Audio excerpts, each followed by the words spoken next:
we're off. It's about to go down and it's all happening. This is more nerve-wracking than I thought it was going to be.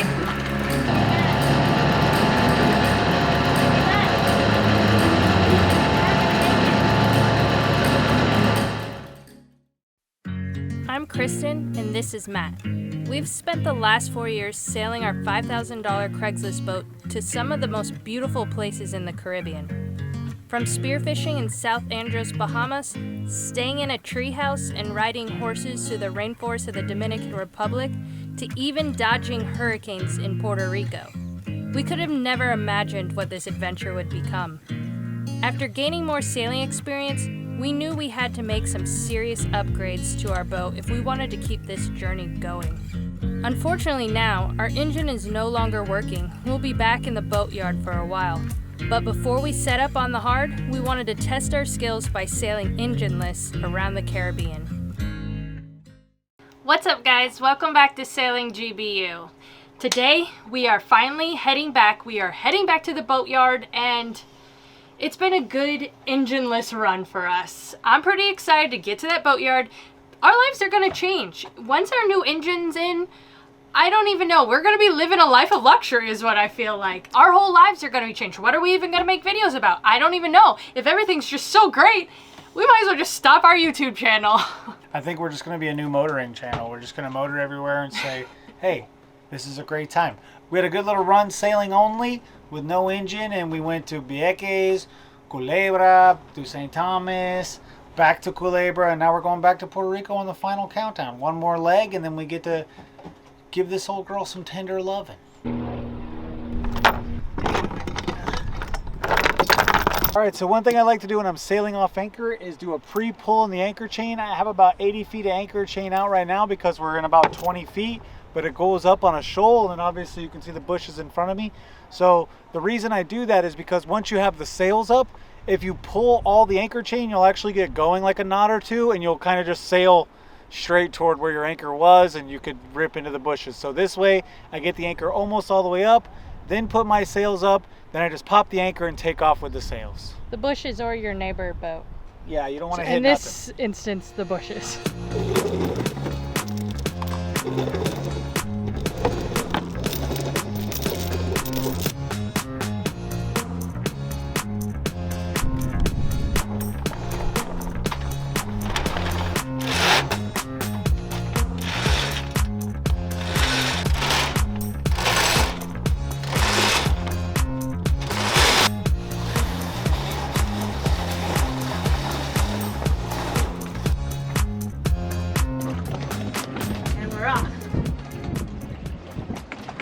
All right, the wind as always is coming right into the mouth of the bay, so we're gonna have to tic-tac out of here. Hopefully it's drama free, but you know, a lot of tacking into the wind and into the current. We'll see how it goes.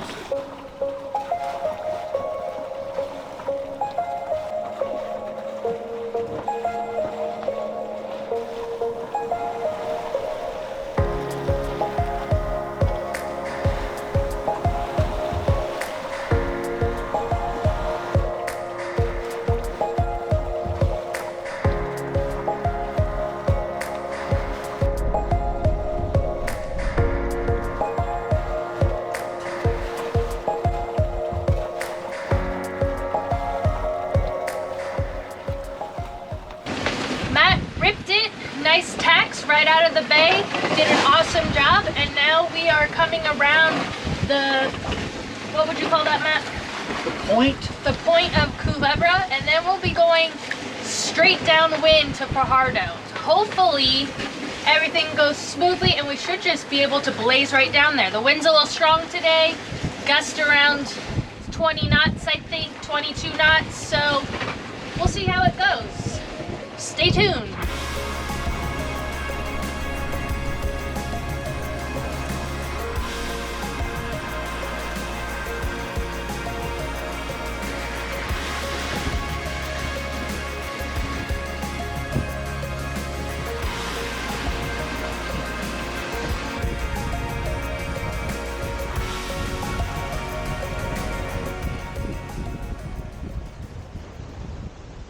All right, so we're about at the midway point here of this trip, maybe a little bit past halfway.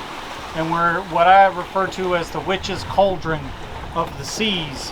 For some reason, between Vieques, Culebra, and Fajardo, there's this little bay here. I don't know if it's because like all the currents kind of come together here, or there's a bunch of like up and down shoals that go from 80 to like 40 feet.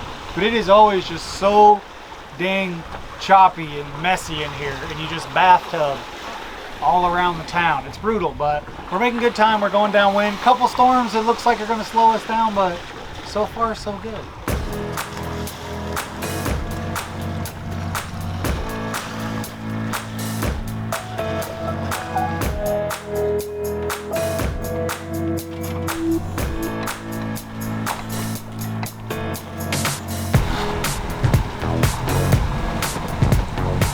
All right, so we're picking up some speed, 6.5, 7.2 knots, flying in here. There's a storm coming up and we're riding it home. Big storm coming in, you know, we're almost there, and this is just my life. I don't know. This is great. I'm not making this up every time I sail. Every time I'm right about to anchor, slam bam, with the rain every single time. So I'm not making it up. I'm about to make a compilation. Of you in the rain? Of just every single time I sail, I get hit with this craziness. I'm taking this as a good vibes because it's blazing us in at high speeds. Heard that.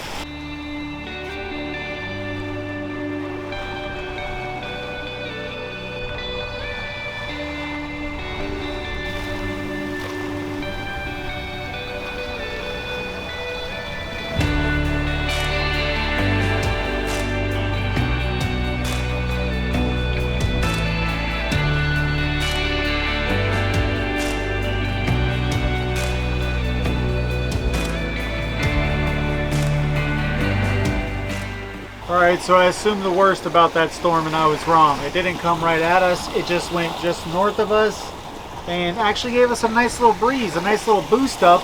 Told ya. And put us in 20 minutes ahead of schedule, so I'm pretty hyped on it. That was fun. I thought it was fun. And that other sailboat sailed right into the rainbow. He said, "Esquid it." Alright guys, so as we're pulling up and we see the marina where we did our last haul out, it's all coming true now. It's like really, we're about to repower our boat. That is about to happen. We're gonna actually have a real engine. We've never had a good engine before.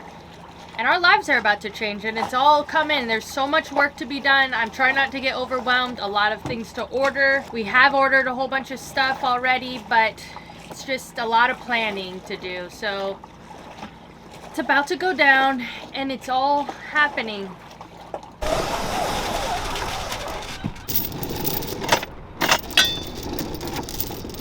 Alright guys, so it was a nice sail yesterday. We made it to Fajardo, but now we're going in to the island, Isleta Island, and we're going to be staying at the towers that are located on the island. It's right next to the boatyard. If you guys didn't watch our previous videos, it's easy walk, so we can get to work, go to sleep in a nice air conditioning place, go to work, go back. So we're going to go check it out. We're going to get it situated, so let's head over to the island. Let's go. I got my blouse on and I'm ready to rock it. Yeah.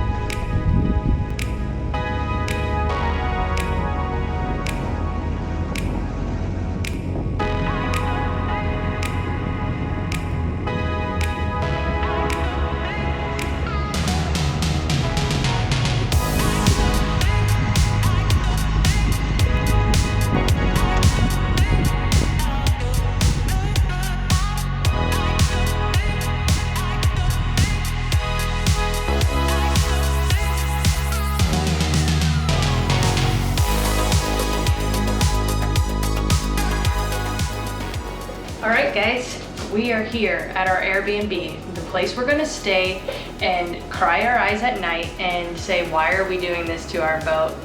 But here we are.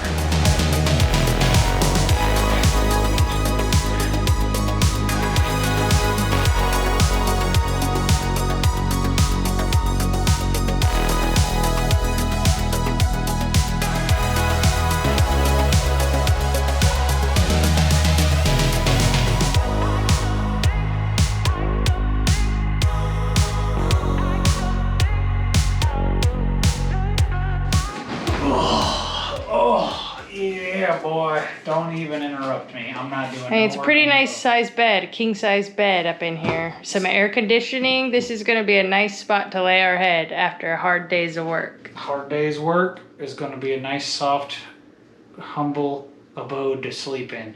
And they got a side bed for me in case Kristen kicks me out of the main bed. They got this one in case I'm a bad boy and I gotta sleep in the... Or for Bear. Or for Bear, maybe. Bear canoodles up over here. But yeah, pretty hyped. You know, this will be good to go for us.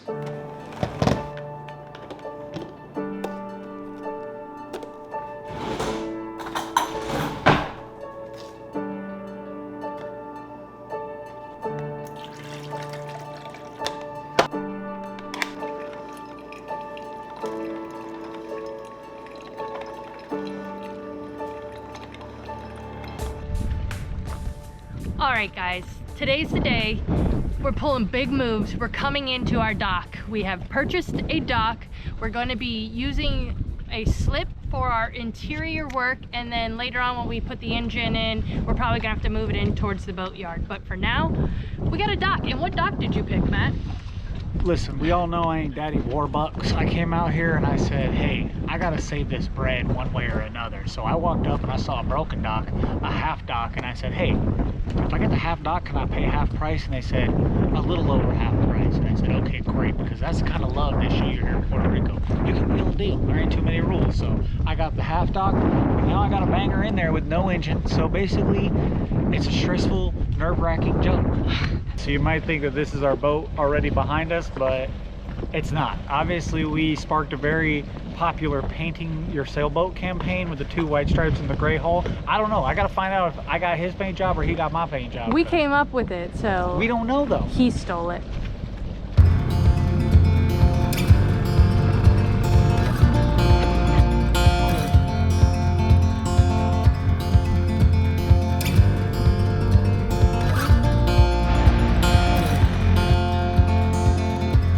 Love that we'll never need to hide. Love will always rise above. Whatever comes, we will be just fine. If I am yours and you are mine. Alright guys, so obviously we're using the dinghy to tow our big boat into the dock slip today, and we've been towing with the dinghy a lot lately. And it sparked some very interesting conversations in the comments. There's a lot of different teams that people are on. There's the hip tow team, there's the push the boat with the dinghy team, and there's the pull it with a rope team. I feel like pulling it with a rope is kind of harder to do, and it gets me far away from the boat, which I think is kind of more dangerous. If something were to break, Kristen would kind of be screaming for me and I'd be way up there, wouldn't be able to hear. Obviously hip towing is really good if you're short-handed. There's 2 of us here, but if you have 1 person, the hip tow is good because you can jump in and out pretty easily. But I don't think our slip is wide enough to get in there with me on the side. So today I'm going with the tugboat Charlie, and I'm gonna just be pushing from the back. I think I can pull in, do a quick J hook, and just back it right on in there. And I think this is gonna give me the most control. Looks like you got yourself a bit of a mess there, boy. Yep, I gotta get this rope a line tightened up. So if I'm just getting it ready to tie me to the dock, is it a rope or is it a line still? I don't know. And y'all boys love to correct me. Say, there ain't no rope on a boat, boy. Only a line. That's what you think the commenters sound like? That's what those commenters sound like. I know it's a rope. I know it's a line. I know there's all sorts of different terms, but you know what? We're gonna leave that in the past. This isn't the channel for that. So I'm getting all my dock lines here set up. I got my spring line here for my half dock side. I got my 2 aft lines, and then my port spring line is going to be, it's already on the rope over there. So I have that ready already. I have it already ready, just to be grabbed and tied onto something. So hopefully that'll help me out. Now I just have my bow line, or is it a bowline? I don't know.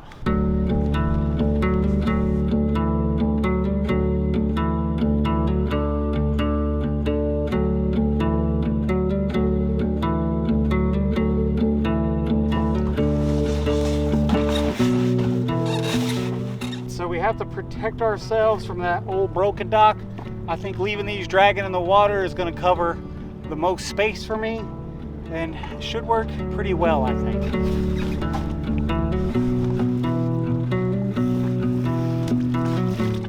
All right, guys, so everything's set up. It's time for us to go.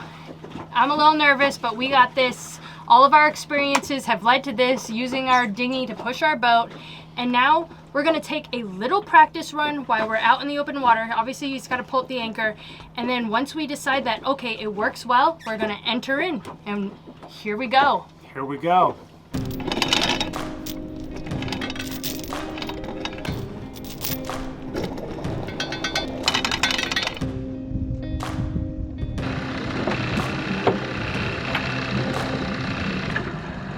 We're doing our practice run? Yeah, but keep going that way. Go towards that sailboat.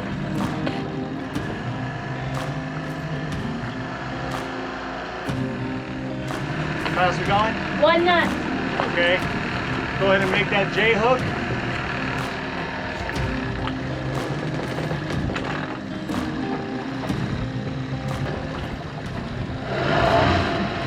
Tell me when we start going backwards.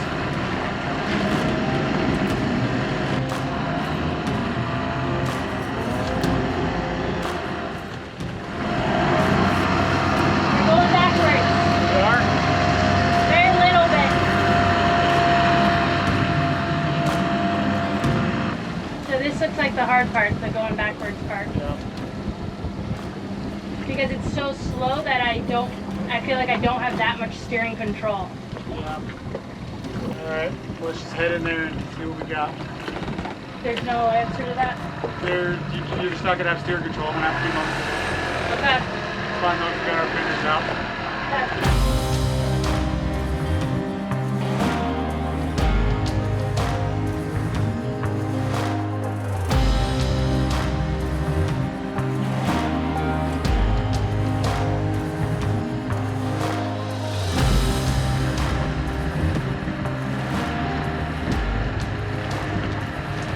How far on the right side should I go? Pretty far? Yeah, you want to be pretty close. Okay.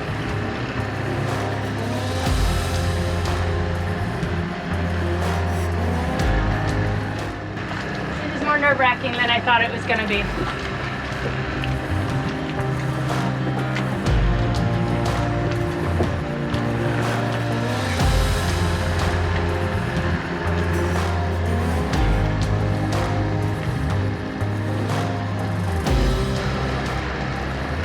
Are you going to tell me when to turn, or should I decide?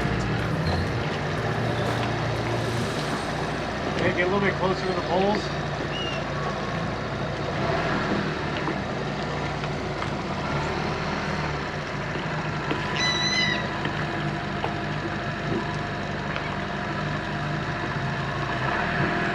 Okay, let's go in that first slip where just the rope is, so I can have the dock on this side.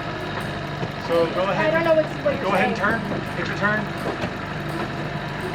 We're gonna come in on this one, just on the other side of this gray boat, and then I'll just slide it over. Why?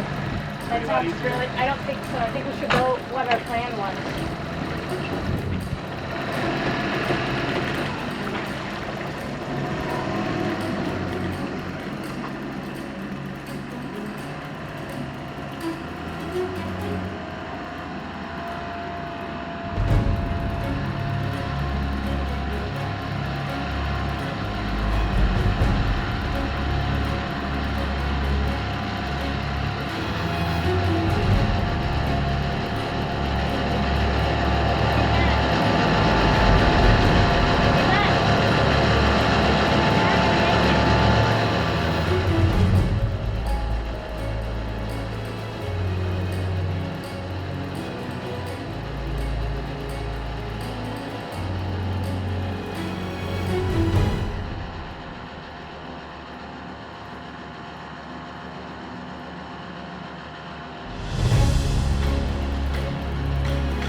I think we're gonna be good for now. Go, go, go, go. You gotta steer the boat. You gotta steer the boat.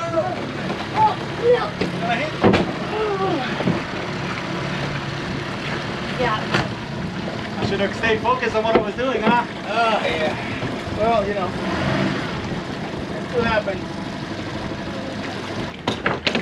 I should have just kept doing what I was doing. Alright.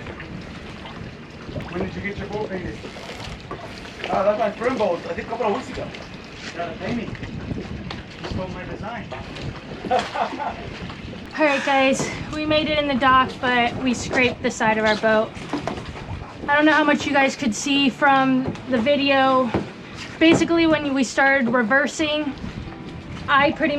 we already found out by the practice run that I couldn't steer very well once there's no more speed of the boat. So Matt was like aiming it up and getting in there perfectly. Everything was going to line. And I was shocked. I was nervous. I was about to vomit. And then some guy said, "You need help." And like Matt looked to see what he was saying. I think he might have stopped the motor. I don't know. I have to look back on the footage, but that's when we weren't supposed to stop, basically, and we stopped to look at this guy, and then it scraped the side of our boat now. It could have been a lot worse though, so we made it, but we're both kind of pretty pissed off. I'm going over everything. I could have done this, we should have done that, and obviously you can't do that now. It's too late. Whoo-wee, guys. It's been a day. We had to take a time out. We were obviously really upset and we don't want to just go cussing on the camera, so we took a time out and we thought over our situation, what happened, and we just want to talk about what happened and finish this video out, I guess. So yeah, she's actually not telling the truth. I do want to cuss on camera. Put a bunch of beeps and it'll be funny. It'll be like, actually I do. Beep, beep, beep, beep. you just love making my job hard. Oh, I'm sorry. So basically what happened was, I'm going to take my parts and my fault of what I did during the situation. I'm going to explain it better. I know it was loud with the dinghy and everything. Basically, we came up with our plan to turn in and then we were going to reverse, whatever. We made the practice run, and that's when I realized I have no steering control when Matt's pulling the boat backwards with the dinghy. For the most part, it's too slow. I don't get any steering with my rudder. So I started to, my heart started pitter-pattering a little bit. I looked at Matt and I was like, there's no answer to this. How are we gonna fix this? And he obviously was confident and said, we got this, blah, blah, blah. So I'm kind of nervous. Then we start getting there around the turn, and I'm like a little bit more panicky. I'm like, this isn't gonna really happen. I don't know if we're gonna be able to pull this off. Then at the last second, Matt looks at me and starts changing his plan at the last second. Then all of a sudden, panic, full panic for me. I didn't know what he was saying. I could barely hear him over the engine, and I was like, I'm not ready for a plan change. I don't know if we have time to change a plan. I don't know if I'll be able to understand you clearly, and I just started seeing everything unraveling. So then, Matt's still going forth with the original plan then. I don't know what happens there. A lot of times you get really quiet when you're like thinking and you don't say anything out loud. So I'm just sitting there trying not to panic. Then we start reversing and I see the big cement pylon basically going straight to the back of the boat. So I was like, okay, we didn't cut our turn tight enough. We're gonna go right into the back. And Matt just kept going backwards. And so I'm watching the accident about to happen and I start panicking, and that's when you see, and I know I shouldn't do this, and all the angry men in the comments, you go, listen to your captain, girl, you better listen, not talk up. Anyways, I couldn't hold it in. So I started screaming his name and saying, we're not gonna make it. And then he totally knew I was gonna panic, so he just like tuned me fully out and didn't listen, and he started pulling it off. And all of a sudden it was going in, and I was like, oh. And as you can see, I started doing panicky hand moves, but I'm not really getting any steering from doing my panicky hand moves, but I'm still trying to help. And then the guy came out, and that's when I'll let you finish the story of what happened then. Well, the guy came out, and that was kind of the catalyst to me changing my plan at the last minute, was because there was two slips. There was ours and the slip next to ours. And the one next to ours usually had a boat in it, but on this particular day, the guy had gone sailing. And that slip has a whole dock next to it, a lot more. It's just a way easier slip to pull into. So I was like, we should stop and just pull into that one, and it would have given us distance between us and the other people. As soon as I saw them, knowing the position that we're in, I was like, it'll be it's going to cue them for sure to think that we're obviously under much more duress than we really are.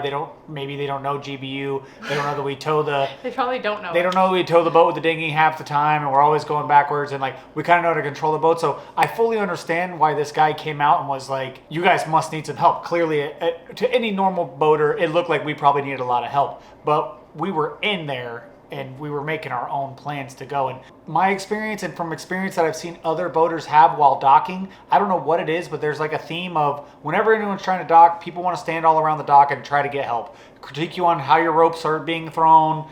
Do you need a hand? So now you're talking to like 7 people when you're in a 20-foot wide by 30-foot square. The horse is running. Nobody's holding the reins, but the horse is still galloping. And you got 20 people shouting at you. So, but the guy came out. Rightfully so. He just wanted to help. He was doing the right thing and said, hey, he's just talking to me. Basically, I got the Charlie Brown teacher. Womp, womp, womp. At this time, I could just see his lips are moving and he's looking at me. I can't hear anything because the engine is screaming.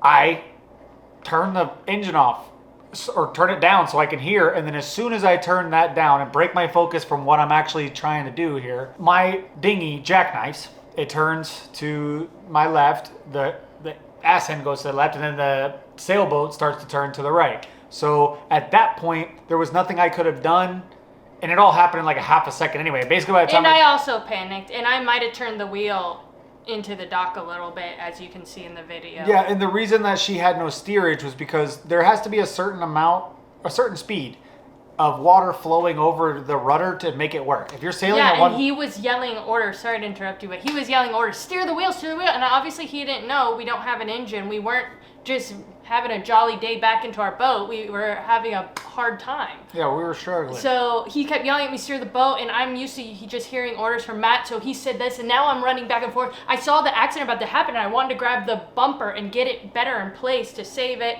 but all I heard was, steer the boat, and I was like, ah! And it was a disaster. Yeah, we got to quit blaming that guy. We're putting too much of the blame on this guy coming in. It was our fault that we stopped what we were doing and we gave him attention instead. It was my fault that I panicked. But to cut it all in short, you had it. You think you had it, but 100%. Yeah. If the guy would have never shown up, yeah, I would have just backed up. I was backing up perfectly straight, perfectly in the middle of everything. I only had about a foot on each side of play, but maybe 3 feet on each side realistically. But everything was going perfectly to where I was, and I was right behind my boat. So what I was right about to do at the moment that I started talking to this guy is I was just going to put it in forward, give it a little bit of thrust, and then it just would have stopped the boat dead, completely stopped, and I would have been able to jump off my dinghy really quickly and run wherever I needed to. That was basically my plan. I was going to back up, stop the boat, jump on the boat, start getting ropes, tying things off. Instead, I said, hey, what? Excuse, huh? Bang, crash, done. And then I was just super pissed off. So the negatives are pretty obvious from this. We crashed our boat. Kristen was pretty upset and she panicked. Obviously, I was like the lamest on YouTube. And that sucks. The positives from this was... That's not true. The positives from this, for me, I think, if I do a little bit of introspection, if I get a little philosophical here for you, I'm 36 years old, and I think I'm growing up a little bit in life, even though I'm still kind of living like a kid. But it was a feeling I felt that I haven't felt in a long time. It was almost like a rage. Back in my day, I had a pretty short fuse, and I would pop off at a moment's notice. But this put me in the position where I had that anger toward someone else. But I think I had the maturity to take a step back and say, that guy was doing the right thing. No one really made any mistakes here except me. My mistake was that I should have put some more fenders out, maybe done a lot more things. There's little things that I could have done differently, but I relied on my talent, and I kind of let my bravado maybe and my ego get the best of me. And I say, I know I can pull this in here. It's not going to be a problem. And then when the guy kind of interrupted me, I felt like he did something wrong to me. But the me that's a little more mature now realizes that he did the right thing. He was just trying to be nice, and it gave me a chance to kind of think like that. It gave me an opportunity to be like really upset, but put the blame on the right person, which was me. I'm the one in control. And partly me. I panicked. But it gave me a good growing exercise. I think had I pulled in perfectly smoothly after the last couple 100 miles, I think we did like 300 miles with no motor. Things were just doing too good for me. I was batting 1,000, and everyone was getting like, I was just beating the world. I was sailing with no motor. I'm going in here, going in there, saving my own ass, saving other people's boats. I was doing too good for too long. I think that this is going to humble me a little bit and make me think, you know, Matt, no matter how good you think you are, you can always use some patience and some humility. So I could have done better. At the end of the day, it hurt a lot more for it to happen than the actual damage. So it felt like we just gouged a giant hole and water was going to all start just like gaping in. Yeah, But- taking the L was what hurt. Yeah, taking the L was the worst part. The scrapes are not that bad. So we're going to live through another day, guys. And hopefully you enjoyed this video. Maybe you learned some things. Make sure you leave a comment down below. Subscribe. Make us feel better with that subscribe, please. Yeah, let me know also too. And thumbs up. If I should get the paint buffed out and repaired. It's just a few scratches. It really wasn't too bad. Because like I said, I was doing such a great job backing in. But it's just a few scratches. I could probably get it buffed out. Take 10 minutes to fix the painter. That painter told me. But should I leave it? Should I just leave it scratched so that every day I can see it and say, you know what, Matt? Stay humble. Stay humble, little boy. Little All ass right, boy. bye, guys.